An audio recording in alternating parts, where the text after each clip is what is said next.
దిగువ మధ్య తరగతి వారికి ఇళ్ల కోసం గృహ నిర్మాణ శాఖ ద్వారా ప్రత్యేకంగా ఒక పథకాన్ని అమలు చేయాలని సీఎం చంద్రబాబు నిర్ణయించారు. అర్హులను గుర్తించి కేంద్రం అమలు చేస్తున్న పథకాలతో నాణ్యమైన ఇళ్ల నిర్మాణం చేపట్టాలని మంత్రులకు సూచించారు. అటు వైసీపీ హయాంలో ఇళ్ల మంజూరు, కోర్టు వివాదాల కారణంగా నిర్మించుకోని వారికి ప్రధానమంత్రి ఆవాస్ యోజన కింద అవకాశం కల్పించాలని ప్రభుత్వం భావిస్తోంది. గతంలో వైసీపీ ప్రభుత్వ హయాంలో పేదలకు ఇచ్చిన ఇళ్ల స్థలాల కంటే ఎక్కువ పరిమాణంలో స్థలాలను ఇవ్వాలని సీఎం చంద్రబాబు నిర్ణయించారు. ఈవేళ జరిగిన గృహ నిర్మాణ శాఖ సమీక్షలో ఈ నిర్ణయం తీసుకున్నారు. అయితే గ్రామీణ ప్రాంతాల్లో ఒకలా, పట్టణ ప్రాంతాల్లో మరోలా ఈ సైజు పెరగబోతోంది. దీంతోపాటు ఇళ్లు నిర్మించేందుకు కూడా ప్రభుత్వం సహకరించనుంది.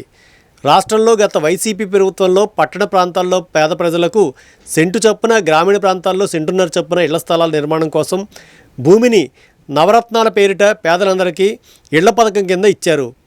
అప్పట్లో ఈ స్థలం ఇల్లు కట్టుకునేందుకు ఏమాత్రం సరిపోదని విపక్షంలో ఉన్న కూటమి పార్టీలు విమర్శలు చేసేవి.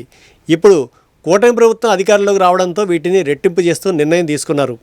సీఎం చంద్రబాబు తాజా నిర్ణయం ప్రకారం పేదలకు ఇళ్ల స్థలాల నిర్మాణం కోసం గ్రామీణ ప్రాంతాల్లో 3 సెంట్లు, పట్టణ ప్రాంతాల్లో 2 సెంట్లు ఇవ్వబోతున్నారు. అయితే కొత్తగా ఇళ్ల స్థలాలు కేటాయించే వారికే దీన్ని పరిమితం చేయబోతున్నారు. గతంలో ఇళ్ల స్థలాలు తీసుకున్న వారికి ఇది వర్తించదు. అలాగే రాబోయే 100 రోజుల్లో ఆయా స్థలాల్లో గృహ నిర్మాణాల కోసం ఏర్పాటు చేయాలని సీఎం చంద్రబాబు అధికారులను ఆదేశించారు. మరోవైపు జర్నలిస్టులకు సైతం తక్కువ ధరలో ఇళ్లను నిర్మించి ఇవ్వాలని ప్రభుత్వం నిర్ణయించింది.